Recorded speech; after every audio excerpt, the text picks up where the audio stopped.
Karen, from the HOA, hated my cabin's look. So I gave her a taste of her own medicine. She called my cabin ugly. But it wasn't just the design that bothered her. No, this was personal. Her power trip. My last straw. I knew it was time to show her just what happens when you mess with the wrong person. So I did something. Something that would turn the tables. And Karen never saw it coming. What did I do? Well, you're about to find out.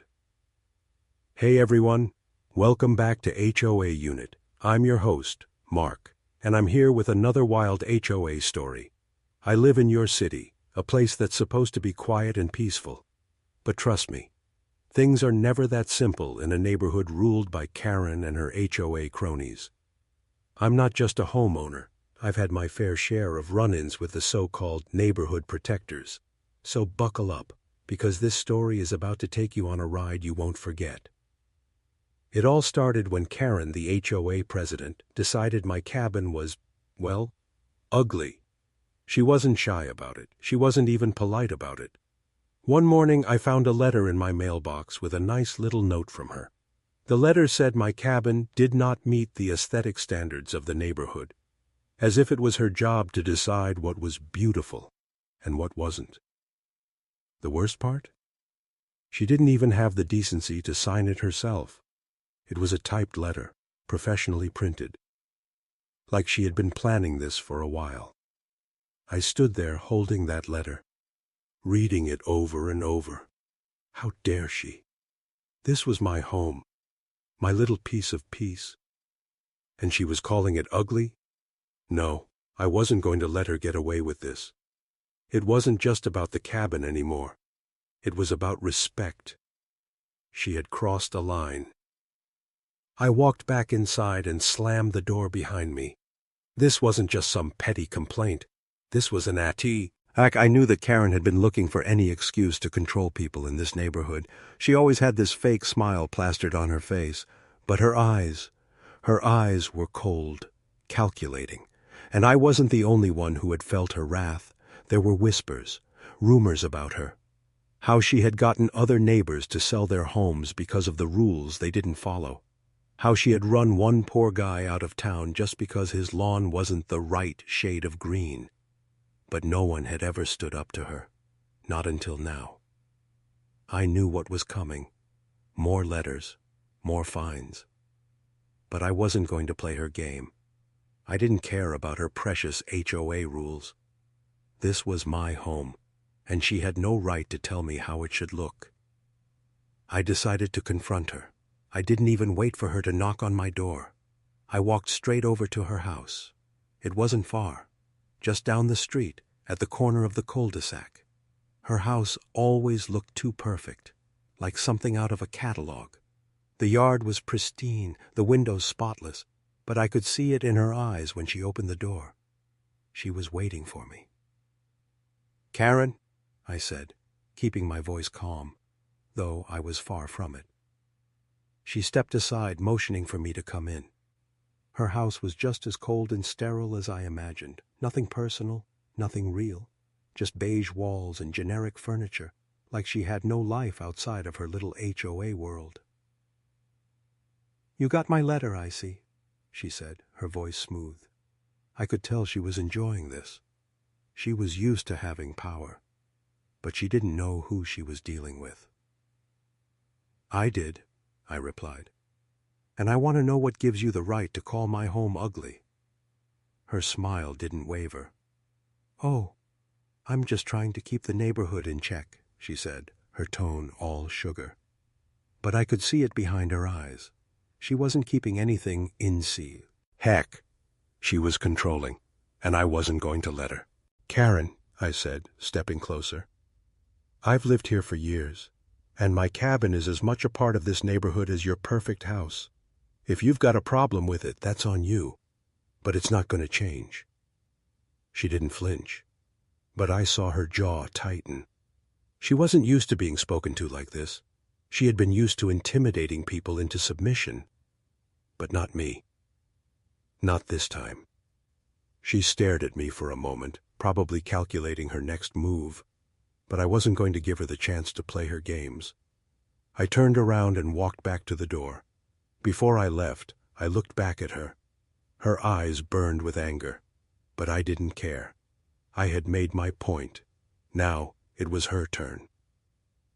The next day, I got another letter, but this time, it wasn't a simple complaint. This one came with a fine, a hefty one, for violating HOA aesthetic guidelines. It was the same old routine, except now she was pulling out all the stops. I wasn't going to let her win. I wasn't going to back down. And that's when the idea hit me. What if I didn't just fight back? What if I used her own rules against her? What if I turned the tables on her in a way she'd never see coming? I didn't have to break the rules. I just had to follow them. Follow them. Perfectly. But with a twist. The kind of twist that would make her wish she'd never messed with me. I smiled to myself. This was going to be good. And Karen? Well, she had no idea what was coming.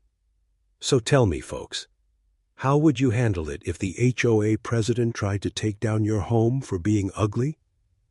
Would you fight back? Or would you just let it slide? It wasn't just Karen. It wasn't just about the fine. It was the whole neighborhood. From the outside, everything looked perfect. Picture-perfect lawns, freshly painted fences. But when you looked closer, you could see the cracks. The tension, in the air, like everyone was holding their breath, afraid to break the rules. Karen had made sure of that. She wasn't just the president of the HOA. She was the queen. And everyone in the neighborhood was her subject. No one dared to step out of line. No one. Except me. But what did she know about me? She didn't know that I had been watching her, studying her for weeks. I knew how she operated, how she used those little rules to break people down, one complaint at a time. I knew how she made neighbors sell their homes when they didn't fit her mold. And I wasn't going to be her next victim. I couldn't let her win. I'd seen the way she smiled at the other neighbors, how they cowered in front of her, how they always nodded, agreeing with whatever nonsense she spouted. But I wasn't like them. I wasn't going to bow down, not to Karen, and not to her ridiculous HOA rules. But I wasn't the only one who felt this way. There were other neighbors, ones who had been pushed too far. And even though they were afraid to speak up, I could see the anger in their eyes. The man with the bright pink flamingo in his yard, who had been fined 12 times for violating aesthetic guidelines. The woman down the street, whose too loud wind chimes had earned her countless fines. They were all living in fear. Fear of Karen, fear of the HOA, fear of losing everything because they didn't follow some arbitrary rule. It was like a silent war. One Karen was winning, for now. I had to break the silence. I had to show them that we weren't powerless. We weren't just going to let her win. So I started talking to the neighbors, not about the rules, not about the fines. I started asking questions, simple ones, like, do you really think this is right? Do you think Karen has the right to control everything? And slowly, one by one, they started to open up. The man with the flamingos told me he had been planning to move just to escape Karen's grip. The woman with the wind chimes said she was about to give up her home to avoid the constant fines. But something changed. Once they heard that someone else was ready to fight back, they started to believe. They started to see that they had power too. And I wasn't alone anymore. By the time Karen came knocking at my door with that next fine, things were different.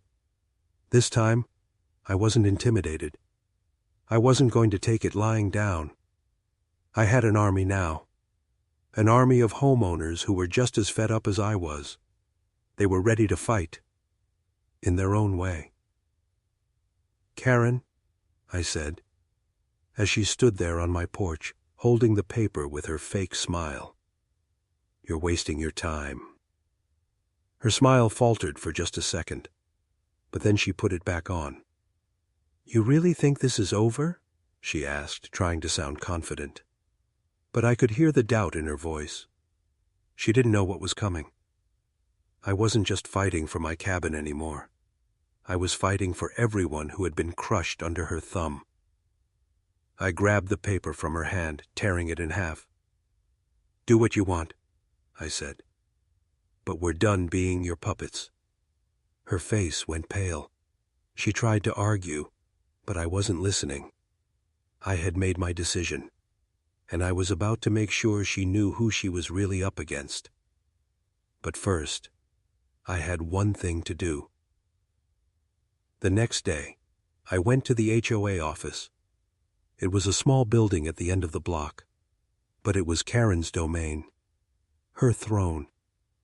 I stepped inside, the door creaking as I walked in, and there she was, sitting behind that desk like she was some sort of dictator. She didn't even look up when I walked in. I slammed my fist on the desk, and finally, she looked at me. "What's this about?" she asked, pretending she didn't know. "You've gone too far," I said. "You've ruined enough lives with your stupid rules." Her eyes flashed with anger, but she didn't say anything. She was trying to keep control. But she had no idea how much I had already turned the tables. "I'm not leaving here until you hear me out," I said. And then I laid it out. All the things she had done. How she'd pushed people to the edge. How her petty little rules were destroying lives. And how I wasn't going to take it anymore. She tried to brush me off. But this time, I wasn't backing down. This time, it wasn't just me against her. It was all of us. And the battle was just beginning. By the end of that meeting, Karen was seething. She had no idea what had hit her. She thought she was in control, but I had just shown her that she wasn't. This wasn't just about my cabin anymore. This was about something much bigger, and I had every intention of taking her down, piece by piece. So, what would you do if you were in my shoes? Would you go toe-to-toe with the HOA president like I did? Or would you try to avoid the drama? Let me know your thoughts in the comments. Because trust me, this story isn't over yet, and what happens next is going to blow your mind. I thought the fight with Karen would be over after the HOA meeting, but it was only the beginning. You see, Karen wasn't the type of person who just gave up. She didn't take losing lightly, and I had just humiliated her in front of the entire HOA board. I should have known better. Karen had a way of making people regret crossing her. She wasn't going to let this go. And I was about to learn the hard way that she had more tricks up her sleeve than I had imagined. The next morning I woke up to a strange feeling in the pit of my stomach. Something wasn't right. I walked out to the front porch, grabbed the newspaper, and saw a letter tucked under the door. It wasn't the usual HOA nonsense. No, this was something different. I tore open the envelope with a sense of dread building up inside me. The letter was short, too short. It read, "This is your final warning. You are in violation of several community codes, and further failure to comply will result in severe penalties. Expect an inspection of your property next week. We are not interested in hearing excuses. Signed, the HOA Board." I stood there, holding the letter, staring at the words. Was this really happening? I had done everything right. I had followed all the rules, and yet here she was, ready to dig in even deeper. But Karen wasn't going to scare me. Not this time. I didn't wait to see if the inspection would actually happen. I was going to make sure they didn't get the chance. I had an idea, one that would turn the whole situation on its head. I wasn't going to play by Karen's rules anymore. I was going to make her regret every single thing she'd done. I called up a contractor friend of mine. "I need you to help me with something that will make sure Karen knows I'm not backing down," I said. He agreed without hesitation, knowing exactly what I meant. And the plan began. The next few days were a blur of activity. I made sure everything was done according to the HOA rules. But with one major twist. I knew the exact types of things that would drive Karen crazy. Her obsession with neatness. Her love for bland, cookie-cutter homes. And I was about to give her a taste of her own medicine. I started with the front yard. I brought in some of the most vibrant, eye-catching flowers I could find, colors she would never approve of. Bright reds, yellows, and purples. And I wasn't just planting them in neat rows. No, I planted them in a wild, chaotic pattern with a mix of flowers everywhere.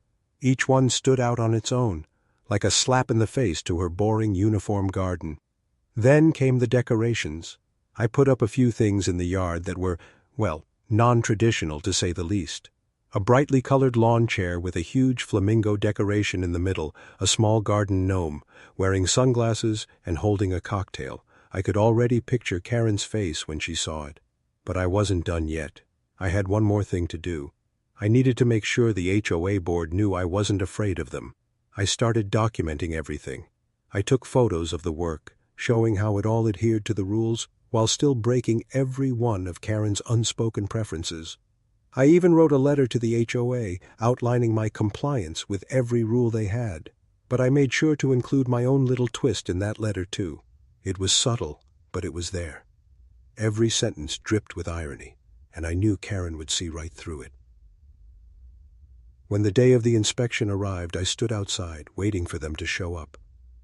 I had my camera ready, just in case. I wanted to make sure they couldn't accuse me of anything. As I stood there, I could see the HOA's official vehicle pulling up to my driveway. Karen was in the front seat, of course. She looked out the window and froze. Her mouth dropped open as she stared at my yard. I swear I could almost hear her thoughts. What have you done? She got out of the car, her heels clicking loudly against the pavement. Is this a joke? She demanded. Her face was red, and I could tell she was trying to keep her cool. I didn't say anything. I just stood there, arms crossed, watching her. Her eyes flicked back and forth across the lawn, from the flamingos to the wildflowers to the gnome. You can't just do this, she finally spat. Oh, but Karen, I thought this was exactly what you wanted, I replied, my voice dripping with sweetness. She glared at me, but I wasn't backing down. I had played by the rules, and now it was her turn to face the consequences. For the next 10 minutes, she walked around, muttering to herself. She looked at the flowers, the gnome, the flamingos, each one making her face twist in disgust. I could tell she was furious, but she couldn't find anything wrong. Everything was technically by the book. Her anger only grew. Finally, she turned to me and said, You think this is funny? I smiled. I think it's exactly what you deserve. And with that, I turned and walked back inside, leaving her there to stew in her own rage. The next few days were filled with chaos. Karen didn't give up. She sent more letters, more fines, but none of them stuck. And that's when I realized something. Karen wasn't just trying to take me down. She was trying to destroy everyone who didn't fit her perfect vision of what this neighborhood should be. But I wasn't going to let her win. Not now. Not ever. Now I want to ask you, if you were in my shoes, would you have stood up to Karen the way I did? Or would you have backed down and played it safe? Drop your thoughts in the comments below, because trust me, this isn't the end of the story. Things are about to get a whole lot messier. I didn't think it was possible to make Karen angrier, but then again, I had underestimated her. After the inspection, I figured things would cool down. I figured she'd back off, maybe take a moment to reevaluate her petty obsession with rules. But no, Karen had never been the type to back down. Instead, she went into full war mode. I could feel the tension in the air, like something was about to snap. And let me tell you, she didn't stay any time coming after me again. 2 days later, I got another letter. This one was different. It wasn't the usual fine or a warning. It was something worse. It was an official letter from the HOA demanding an immediate correction of my property. But this time, Karen had thrown in a personal touch. She had used every little loophole, every tiny detail to make my cabin sound like a menace to the entire neighborhood. Apparently, my flamingos were distracting, my flowers were invasive, and my gnome was a blatant violation of HOA code. I couldn't help but laugh at how absurd it all was. But Karen wasn't joking around this time. This wasn't just about aesthetics anymore. It wasn't about flowers or flamingos. She was out for blood, and she wasn't going to stop until she got it. I knew it was time to turn up the heat. If Karen thought I was going to roll over and take her nonsense, she had another thing coming. I wasn't going to let her destroy my peace, my freedom, just because she was some power-hungry bully in a suburban dictatorship. So I took it a step further. I called my contractor friend again. This time, I wasn't just going to do a little decoration. I was going to make sure that every single inch of my property screamed freedom. I had to make sure that Karen couldn't touch me, no matter how much she hated it. We started with the front porch. I ordered a massive, custom-built rocking chair that could barely fit on the deck. It was huge, way too big for the space. But that's exactly what I wanted. It was a statement. Then, we brought in a large wooden sign, hand-carved with bold, bright letters. Welcome to my unapologetic cabin. I had never been one to shy away from a bit of sarcasm. Every little detail, every oddity I added to my property was a direct challenge to Karen's control. When I sent her the letter stating that I had complied with her demands, but added a few personal touches of my own, I could almost hear her blood pressure rise just reading it. I had put my signature flair on everything, and there was no way she could spin it without looking like a total hypocrite. If she tried to find me again, I would take her to court. And I wasn't going to back down. Not this time. But Karen wasn't done with me yet. No, she wasn't going to just play by the HOA rules anymore. She pulled out every dirty trick in her playbook. This time she got the HOA board to send me an official notice of a mandatory hearing. Not for any real reason, but just to make sure I stayed in line. She was making it clear. She was going to fight until she destroyed me. The hearing was set for a Tuesday evening. I wasn't nervous, though. In fact, I was more than ready. I knew what Karen was doing, and I knew she was hoping I'd buckle under the pressure, but I wasn't going to give her the satisfaction. I went to the hearing prepared, armed with my own stack of documents, photos, and legal arguments. I had done my homework. I was going to fight back every step of the way. When I walked into that room, Karen was sitting at the front, smiling smugly. The rest of the HOA board members were already there, looking at me with cold, uninterested eyes. It was like they had already made up their minds, like they had already decided I was guilty of something. But I wasn't going to let that stop me. The meeting started, and Karen immediately launched into her scripted speech. She talked about how my cabin was a blight on the neighborhood, how my decorations were an eyesore, and how my refusal to comply with the HOA's aesthetic guidelines had gone too far. She listed every single thing I had done as an offense, how the gnome's sunglasses didn't meet acceptable standards, how my flowers were an unsightly clash of color. The more she talked, the more ridiculous it sounded, but I kept my cool. I let her finish. Then it was my turn. I stood up slowly, walking to the front with all the confidence I could muster. "I've read the rules," I began, "and I've followed them to the letter. But let me make one thing clear. This is my home, and I will not let anyone, not even the HOA president, decide what it looks like or how I live in it." I saw Karen's face tighten as I spoke. But I wasn't done yet. I pulled out my stack of documents, photos of my cabin, of my front yard, of the letters Karen had sent. I've complied with every rule you've laid out, I continued, and I'm proud of the way my home looks. But what I won't stand for is someone coming into my life, telling me how to live, how to decorate, how to breathe. I slammed a picture of my front yard down on the table. You want to make my home an eyesore? Fine, but I'm not going to be ashamed of it, and I'll be damned if I'm going to let you make me feel guilty about it. There was a silence in the room as I let my words sink in, and for the first time, I could see Karen falter. She didn't know how to respond. She wasn't expecting someone to stand up to her like this. And that's when I knew. This wasn't just about me anymore. It was about everyone she had ever bullied, every person she had ever tried to control. It was time for her to feel the weight of her own power. So I want to ask you, what would you do if you were in my shoes? Would you take a stand? Or would you just keep quiet and follow the rules? What's the limit when it comes to fighting back against the HOA? Let me know your thoughts in the comments, because this fight isn't over yet, and believe me, things are about to get even crazier. I thought the HOA board meeting was the worst Karen could do, but she had other plans. The next day, as I sipped my coffee and tried to unwind from the hearing, I received another letter. I should have been expecting it, right? But this one was different.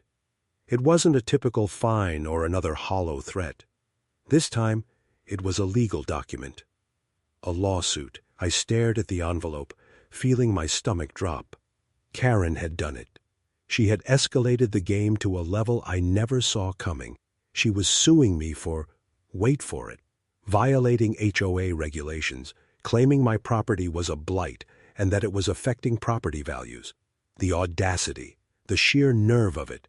She wasn't just going to let me have my freedom. She was going to make me regret ever challenging her.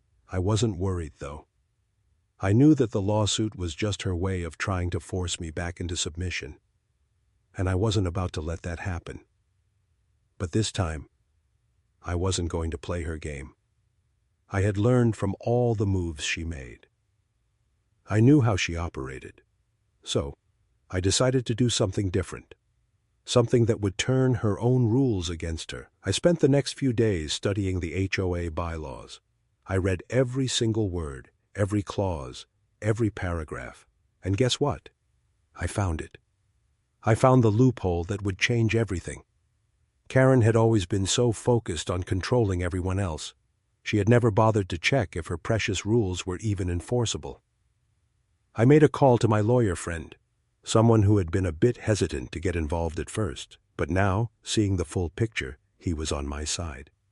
"You're telling me," he said after I explained what I had found, "that all of this could be turned around by simply following the rules to the letter?" I grinned. "That's exactly what I'm saying.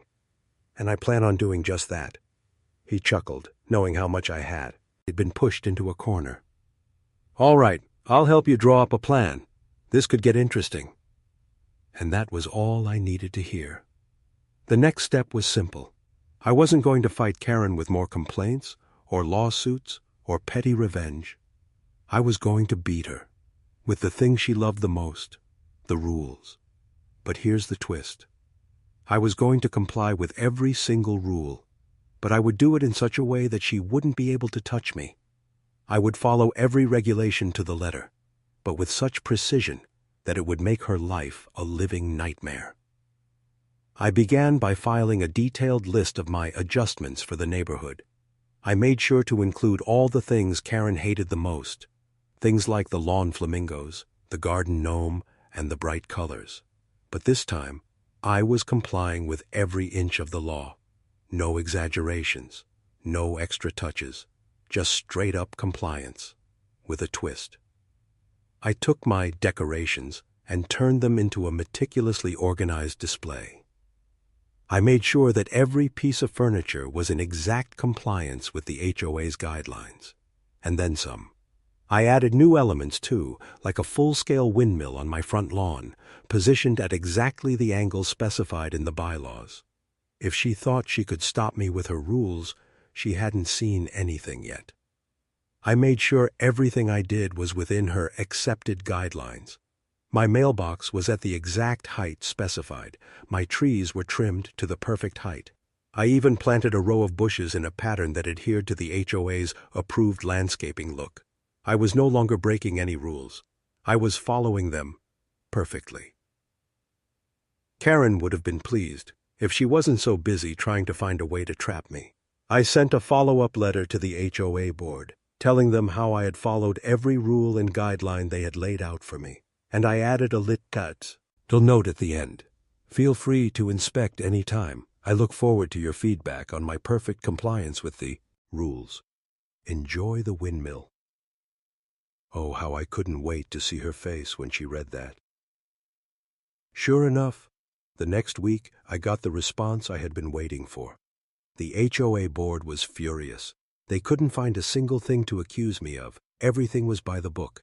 I was the perfect homeowner, following all their ridiculous guidelines, and it was driving Karen crazy. But here's the kicker. Karen couldn't do anything about it. She tried. She sent letters threatening fines, trying to accuse me of undue attention-seeking by following the rules too perfectly. She called the HOA board, trying to get them to do something, anything, but they couldn't. She was stuck, and I was enjoying every second of it.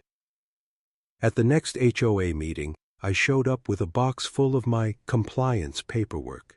I laid it out for everyone to see. Here's the proof that I've done everything by the book, I said, grinning. Karen sat there, her face red with rage, unable to argue. And for the first time, the HOA board saw her for what she really was. A petty, controlling dictator who couldn't stand anyone else living their life freely. The meeting ended without Karen getting a single word in edgewise. It was a victory. A sweet, sweet victory. I had beaten her at her own game by playing by the rules. So, let me ask you, if you were in my shoes, would you have taken the high road and played by the rules, or would you have kept fighting fire with fire? What would you have done if Karen tried to ruin your life over a few lawn ornaments? Drop your thoughts in the comments, because trust me, this isn't over yet. The real twist is just beginning. I never expected Karen to take the bait, but I guess that's what happens when you push someone like her too far. After I'd won the battle with her so-called rules, I thought it would be smooth sailing. I thought she would slink back into her little corner of the neighborhood, ashamed and defeated. But Karen wasn't the type to just let go of her pride. Oh no, she was far from done. One morning, just a few days after the HOA meeting, I woke up to an ominous knock at my door. I wasn't expecting anyone, so I hesitated for a moment before answering. When I opened the door, standing there in all her self-righteous glory, was Karen. Her arms were crossed, her lips pressed into a tight line, and her eyes, those eyes that once only flickered with smug satisfaction, now they burned with rage. She had come to finish this, and I could see it in her face. She wasn't backing down. Not now. Not ever. "You think you've won?" she spat as soon as I opened the door. Her words stung, but I wasn't going to let her see that. I just stood there, silently, waiting for her to continue. "I've had enough of your games," she said, trying to control her shaking hands. "I'm not going to let you ruin this neighborhood. You've taken it too far. I'll make sure of it." There was no mistaking it now. Karen was losing her mind. But here's the thing. I wasn't afraid of her anymore. Not after all she had done to me and the others in the neighborhood. I was done with being intimidated, and this time I was going to give her a taste of her own medicine, but in a way she never expected. I leaned against the doorframe, my arms crossed, my gaze unwavering. "You really think this is about the flowers and flamingos?" I asked, my voice cool and calm. Karen looked at me, her face red with frustration. "Of course it's about that. You've made a mockery of everything I've worked for. I've done what was best for this community, and now look at what you've done." She was practically shaking with rage. But instead of taking the bait, I stayed quiet, letting the silence hang in the air for a moment. Finally, I spot. Karen, if you'd just left me alone, things would have been fine. But you didn't. You pushed me into a corner. You made this personal. And now you're going to pay for it. She narrowed her eyes, her lips trembling, unsure of what I meant. You're done, Karen. The HOA board, they're not backing you anymore. I could see her jaw tighten as I said the words. She was panicking. Her whole empire was crumbling, and she knew it. But she wasn't going down without a fight. I had no idea just how far she would go until she finally snapped. She looked at me with venom in her eyes. You don't know what you're doing, she warned, her voice low and dangerous. You think you've won? You haven't seen anything yet. I'll make sure everyone in this neighborhood knows what kind of person you really are. She turned and walked off, leaving me standing in the doorway, a mix of emotions swirling inside me. The very next day, the entire neighborhood seemed to be buzzing with whispers. Karen had launched her next offensive, one that I never saw coming. She had begun spreading rumors about me, about my cabin, about everything I had done. She was telling anyone who would listen that I was unfit to live in the neighborhood, that I was disrupting the peace with my rebellious, nonconformist ways. She even got a few of the other neighbors to join her in attacking me. They weren't just complaining about my flamingos anymore. They were painting a picture of me as some sort of villain who was ruining their lives. It was like everything had gone from a petty neighborhood squabble to a full-blown war. I had been dealing with her game for so long, but this was something else entirely. Now, she wasn't just trying to control me. She was trying to destroy me, and I could feel it in the air. This wasn't just about houses or lawns anymore. This was about power, and Karen wasn't going to stop until she had it back. But I wasn't going to let her win. Not now. Not after everything I'd been through. I knew what I had to do. I wasn't going to play by her rules anymore. I wasn't going to fight with her on her terms. It was time to take a different approach. I called up my lawyer again, telling him what was happening. He already knew the score. He'd been waiting for Karen to show her true colors. And now she had. You know what to do, he said when I explained the situation. This is the moment you've been waiting for. Let's make sure Karen doesn't get away with this. I smiled, knowing that this was the moment when everything would finally come crashing down on Karen. The next week, I sent out my own letter to the entire neighborhood. I didn't want to play games anymore. This wasn't about flowers or flamingos anymore. This was about truth, transparency, and accountability. I laid out everything Karen had done, the way she had bullied people, the way she'd used the HOA to get what she wanted, and the way she'd tried to tear down my life just because I didn't fit her mold. I sent the letter to every single homeowner in the neighborhood, and just to make sure Karen saw it, I dropped off a copy on her doorstep. A few hours later, I got a call from my lawyer. It was happening. Karen was finally being held accountable for everything she'd done, and the HOA was backing me. It was a victory, but it wasn't over yet. The real battle was still ahead. But I was ready. Now Karen knew she was on the losing side. So, let me ask you, if you were in my shoes, would you stand up and expose Karen for the bully she really is? Or would you keep playing her game and stay quiet? Drop your thoughts in the comments. Because trust me, this is just the beginning, and what happens next will leave you speechless. The battle with Karen had gone on long enough, but something told me this wasn't going to end until it had to. I had exposed her lies. I had shown everyone the truth. But as I watched the aftermath of that letter I'd sent, I realized this wasn't just about winning a petty HOA dispute anymore. This was about freedom. It was about standing up for what was right. And it was about making sure that Karen and people like her couldn't run roughshod over others ever again. It was early morning when I saw the first signs that things were changing. The phone started ringing. At first, I thought it was just another neighbor calling to complain.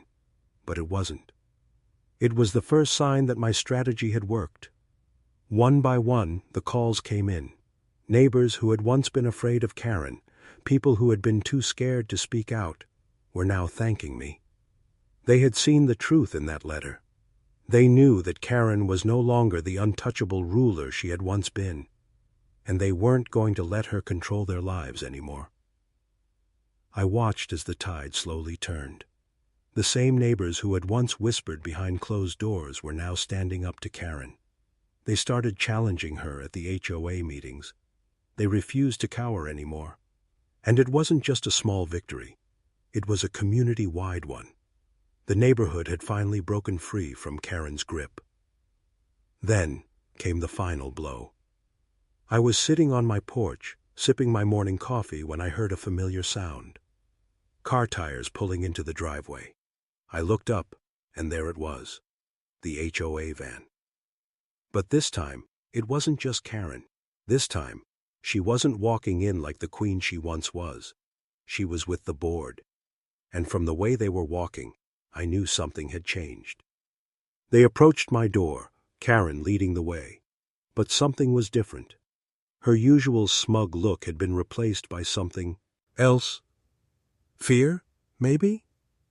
It was like she finally realized she had no ground to stand on.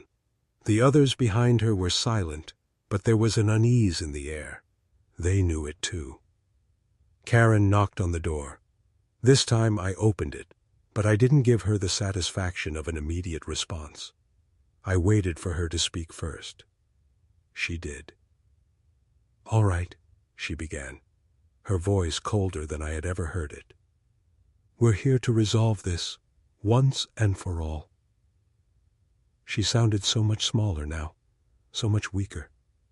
I could see her trying to hold on to that false sense of authority, but it was slipping through her fingers like sand. "You've made your point," she continued. "But I'm warning you. This still isn't over." I smiled, but I didn't say a word. I let her keep going. And then, just as she was about to start spouting more threats, one of the board members stepped forward.